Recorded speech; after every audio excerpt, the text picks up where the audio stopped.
Hello everyone, welcome to my channel. आज हम इस वीडियो में लिक्विड स्टेट केमिस्ट्री यूनिट का एक इंपॉर्टेंट कॉन्सेप्ट डिस्कस करेंगे, that is structure of liquid. So liquids के स्ट्रक्चर को बताने के लिए बहुत सारे वैज्ञानिकों ने टाइम पर अपने थ्योरी प्रस्तुत किए। तो उन्हीं में से आज हम 3 इंपॉर्टेंट थ्योरी के बारे में डिटेल में डिस्कस करेंगे। पहला है आयरिंग थ्योरी, दूसरा है Bernal and Scott random packing model and तीसरा है साइबोटैक्टिक ग्रुप मॉडल। सो इन तीनों मॉडल को हम डिटेल में समझेंगे एंड इसका कंप्लीट नोट्स आपको प्रोवाइड करूंगा, जिसको आप डायरेक्टली अपने थ्योरी एग्जाम्स में लिख सकते हैं।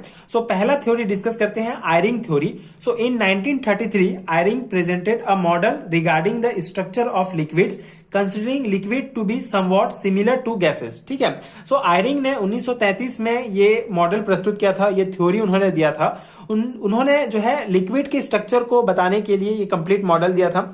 तो उनका पहला कॉन्सेप्ट था, उन्होंने पहला कंसीडर किया था कि लिक्विड जो होता है ये गैसेस के समान ही होता है। ठीक है, उन्होंने कंसीडर किया लिक्विड को गैस के समान, उसके सिमिलर उन्होंने कंसीडर किया और उन्होंने ये इस प्रकार से अपना कॉन्सेप्ट दिया था, अपना मॉडल, कि ये देखिए ये हमारा लिक्विड है और ये जो है वेपर है। तो लिक्विड से ही वेपर बनता है, तो हम लिक्विड को जो है वेपर जो है जो हमारा गैस फॉर्म में होता है उसके समान हम मान सकते हैं इस थ्योरी के according. So, according to this model, he said that an empty space is present between the molecule of a liquid. He called such space free volume. ठीक है, उन्होंने अपने मॉडल में बताया कि जो लिक्विड होता है उनके बीच में लिक्विड, देखिए 3 स्टेट होते हैं, एक तो सॉलिड फॉर्म होगा, एक लिक्विड और एक गैस फॉर्म। तो सॉलिड के जो मॉलिक्यूल होंगे बहुत पास होते हैं, पूरे पास ही होते हैं और सॉलिड बनाते हैं, लेकिन जो लिक्विड के मॉलिक्यूल होते हैं थोड़ा दूर होते हैं सॉलिड की तुलना में, आपको पता है। ठीक है, एंड गैसेस के जो है बहुत दूर होते हैं। तो ये जो लिक्विड के मॉलिक्यूल होते हैं उनके बीच में एक फ्री स्पेस होता है। ठीक है, लिक्विड्स के जो मॉलिक्यूल होते हैं उनके बीच में इस प्रकार का फ्री स्पेस होता है। तो इसी फ्री स्पेस को आयरिंग ने अपने थ्योरी में बताया कि इस फ्री स्पेस को फ्री वॉल्यूम कहा जाता है। ठीक है, ये क्या होता है? Free volume. And the free volume are randomly dispersed throughout the fuel. ठीक है, तो जो लिक्विड होता है उसमें बेसिकली ये जो फ्री वॉल्यूम होता है कहीं भी प्रेजेंट होता है। ठीक है, रैंडमली कहीं भी जो है होता है ये फ्री वॉल्यूम जो लिक्विड होता है उसमें। When the temperature of liquid is increase the concentration of molecule in the vapour state start increasing. ठीक है, सिंपल सा कॉन्सेप्ट है। जब इसका हम टेम्परेचर बढ़ाएंगे, ठीक है, नॉर्मल टेम्परेचर में इस प्रकार से लिक्विड में फ्री स्पेस होगा, फ्री स्पेस को क्या कहा गया है? Free volume. लेकिन जब इसका हम टेम्परेचर बढ़ाते हैं तो जो लिक्विड है वो वेपर फॉर्म में चेंज होना स्टार्ट होता है। तो वेपर जो वेपर के जो मॉलिक्यूल है उनका कंसंट्रेशन बढ़ता है और अगर हम इसका टेम्परेचर बढ़ाएंगे तो लिक्विड वेपर में जाएगा, तो इनके बीच जो फ्री स्पेस है वो जो मॉलिक्यूल के बीच जो फ्री स्पेस है वो बढ़ता जाता है। ठीक है, बहुत सिंपल सा कॉन्सेप्ट है। जो मॉलिक्यूल के बीच फ्री स्पेस है वो अगर हम टेम्परेचर बढ़ाते हैं वो जो फ्री स्पेस है वो बढ़ता जाता है। So in a liquid there is about 3% free volume of total volume of liquid at normal temperature and normal pressure. ठीक है, तो नॉर्मल प्रेशर में जो टोटल वॉल्यूम होता है लिक्विड का उसका 3% होता है फ्री वॉल्यूम। ठीक है, जो फ्री स्पेस है, जो फ्री वॉल्यूम है वो टोटल लिक्विड का 3% होता है। लेकिन जैसे जैसे अगर हम इसका टेम्परेचर बढ़ाते जाते हैं तो ये जो फ्री वॉल्यूम है वो बढ़ते जाता है। तो इसी को ही आयरिंग ने अपने थ्योरी में बताया था। बहुत सिंपल वे से मैंने आपको ये नोट्स प्रोवाइड किया है, आप इजिली इसको लिख सकते हैं।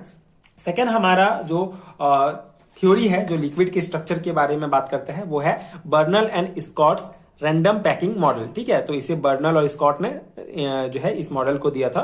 तो according to this theory structure of liquid are less regular than crystalline solid, more ordered and closer to the structure of gases. ठीक है, सिंपल सा कॉन्सेप्ट है। इस थ्योरी के अनुसार जो लिक्विड का जो स्ट्रक्चर होता है वो सॉलिड, क्रिस्टलाइन सॉलिड की तरह नहीं होता है। ठीक है, उससे कम रेगुलर होता है या फिर कम जमा हुआ होता है। जैसे यहां पे आप देख सकते हैं ये है सॉलिड के स्ट्रक्चर, जहां पे आप देख सकते हैं मॉलिक्यूल जो है बहुत पास है, एंड ये लिक्विड के स्ट्रक्चर है जिसमें मॉलिक्यूल थोड़े दूर है, एंड गैस के स्ट्रक्चर में जो मॉलिक्यूल होंगे वो बहुत दूर होते हैं। तो जो लिक्विड का जो स्ट्रक्चर होता है वो इससे जो सॉलिड के स्ट्रक्चर है उससे लेस रेगुलर होता है, एंड किसके जो गैस के जो स्ट्रक्चर है उसके समान ही होता है, ठीक है। बेसिकली इसके मॉलिक्यूल गैस की तुलना में थोड़े पास होते हैं।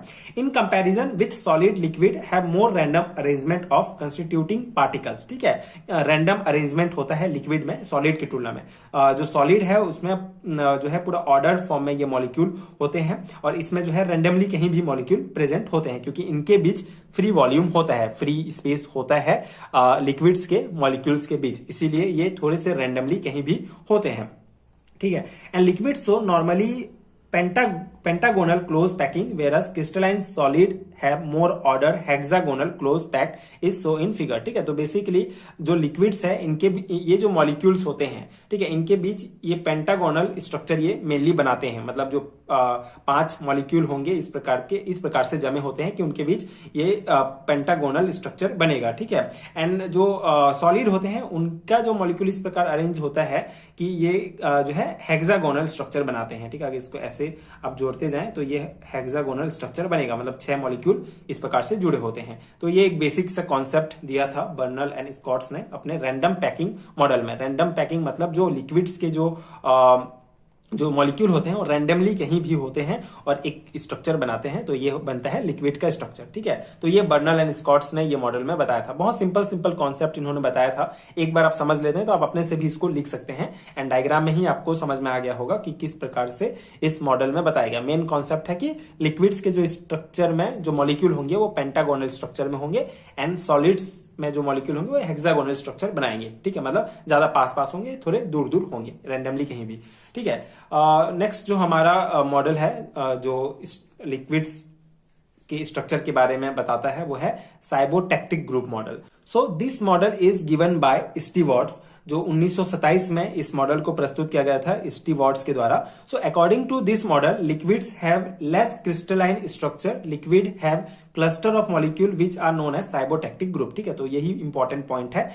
इस मॉडल के अनुसार जो लिक्विड होते हैं उनमें क्रिस्टलाइन स्ट्रक्चर नहीं होता है। बेसिकली सॉलिड में क्रिस्टलाइन स्ट्रक्चर होता है, लेकिन जो लिक्विड है उसमें लेस क्रिस्टलाइन स्ट्रक्चर होता है। And liquid have cluster of molecules, ठीक है। इनका जो है लिक्विड्स के पास एक प्रकार लिक्विड की स्ट्रक्चर की अगर हम बात करें तो साइबोटैक्टिक ग्रुप मॉडल में बताया गया है कि लिक्विड्स के जो स्ट्रक्चर होता है उसमें मॉलिक्यूल्स के क्लस्टर होते हैं, मतलब मॉलिक्यूल्स का एक झुंड पाया जाता है जिसे साइबोटैक्टिक ग्रुप कहा जाता है, which contain 100 or more than arrange molecules, ठीक है, than arrange molecule. And cybotactic group have random number of molecule even they do not have definite boundaries due to mobility of molecule there is exchange of molecule between cybotactic group and random molecule present in the liquid, ठीक है। तो ये theory point है। अब इसके diagram में आप इसको पूरा समझ जाएंगे। तो बेसिकली इस मॉडल में क्या बताया गया कि जो स्ट्रक्चर होता है लिक्विड का उसमें जो मॉलिक्यूल्स हैं उनके क्लस्टर पाए जाते हैं, ठीक है। इस प्रकार से मतलब कहीं कहीं पर मॉलिक्यूल के झुंड प्रेजेंट होते हैं, उनको साइबोटैक्टिक ग्रुप कहा जाता है। और ये जो साइबोटैक्टिक ग्रुप होते हैं इसमें 100 से भी ज्यादा मॉलिक्यूल, मतलब 100 या 100 से ज्यादा मॉलिक्यूल मिलकर जो होते हैं एक साइबोटैक्टिक ग्रुप बनाते हैं। एंड इसमें कोई एकदम बाउंड्री नहीं होता है कि ये बाउंड्री है और इसके अंदर में ही पूरे 100 मॉलिक्यूल पाए जाएंगे और ये साइबोटैक्टिक ग्रुप होगा, ऐसा नहीं होता है। कोई बाउंड्री नहीं होता है। ये जो इस साइबोटैक्टिक ग्रुप के मॉलिक्यूल इसमें भी जा सकते हैं, इस साइबोटैक्टिक ग्रुप के मॉलिक्यूल इसमें जा सकते हैं, मतलब रेंडमली जो है होते हैं मॉलिक्यूल होते हैं और एक प्रकार के ग्रुप बनाते हैं, उनको ही साइबोटैक्टिक ग्रुप कहा जाता है, ठीक है। तो ये बेसिक सा कॉन्सेप्ट है। साइबोटैक्टिक ग्रुप मॉडल में यही बताया गया कि लिक्विड के स्ट्रक्चर में मॉलिक्यूल्स जो होते हैं क्लस्टर्स, मॉलिक्यूल्स के क्लस्टर पाए जाते हैं कहीं कहीं पर, जिसमें बहुत सारे मॉलिक्यूल्स मिलकर एक साइबोटैक्टिक ग्रुप बनाते हैं। और ये मॉलिक्यूल्स जो होते हैं एक किसी स्पेसिफिक बाउंड्रीज में नहीं होते हैं, डेफिनेट बाउंड्री नहीं होता है, बल्कि मतलब रेंडमली मॉलिक्यूल होते हैं। रैंडम मॉलिक्यूल कहीं भी किसी साइबोटैक्टिक ग्रुप से किसी दूसरे में भी आराम से जा सकते हैं। तो ये बेसिक कॉन्सेप्ट है। ये भी जो है लिक्विड्स के स्ट्रक्चर को बताता है ये मॉडल। तो ये 3 इंपॉर्टेंट मॉडल हैं आपके बीएससी लेवल के एग्जाम्स के लिए, बहुत इंपॉर्टेंट है। आपको जो है लॉन्ग टाइप क्वेश्चन में भी अगर पूछा जाता है तो आप ये तीनों मॉडल जो है लिक्विड के स्ट्रक्चर के लिए ये प्रस्तुत कर सकते हैं। तो ये था लिक्विड स्टेट केमिस्ट्री का एक इंपॉर्टेंट कॉन्सेप्ट। आई होप आपको समझ में आ गया होगा। लिक्विड स्टेट केमिस्ट्री बहुत ही इंपॉर्टेंट यूनिट है बीएससी एंड एमएससी लेवल के सेमेस्टर नेक्स्ट एग्जाम्स के लिए। सो अगर आपके सिलेबस में ये यूनिट एंड ये टॉपिक्स दिए गए हैं एंड अगर आपको इन सभी टॉपिक्स का डिटेल हैंडरिटन नोट्स चाहिए पीडीएफ फॉर्म में, तो नीचे डिस्क्रिप्शन बॉक्स में एंड पिन कमेंट में आपको लिंक मिलेगा, वहां से आप चेक कर सकते हैं, वहां से आप हैंडरिटन नोट्स डाउनलोड कर सकते हैं जो आपके एग्जाम प्रिपरेशन के लिए बहुत हेल्पफुल होगा। ये सभी टॉपिक्स डिटेल में कवर होंगे पीडीएफ में। सो अगर आपके सिलेबस में भी ये टॉपिक्स हैं तो आप नोट्स कंसीडर कर सकते हैं, आपके एग्जाम प्रिपरेशन के लिए बहुत हेल्पफुल होगा। एंड ये नोट्स नेशनल एजुकेशन पॉलिसी 2020 के अकॉर्डिंग जो न्यू सिलेबस प्रोवाइड किया गया है उसके अकॉर्डिंग अपडेटेड हैंडरिटन नोट्स हैं, तो डेफिनेटली आपके लिए बहुत ज्यादा हेल्पफुल होगा। सो हैंडरिटन नोट्स डाउनलोड करने के लिए आप डिस्क्रिप्शन बॉक्स में लिंक चेक कर सकते हैं एंड ऊपर दिए गए व्हाट्सएप नंबर पर भी आप मुझे पेड हैंडरिटन नोट्स के लिए डायरेक्ट कॉन्टैक्ट कर सकते हैं। Thank you so much for watching.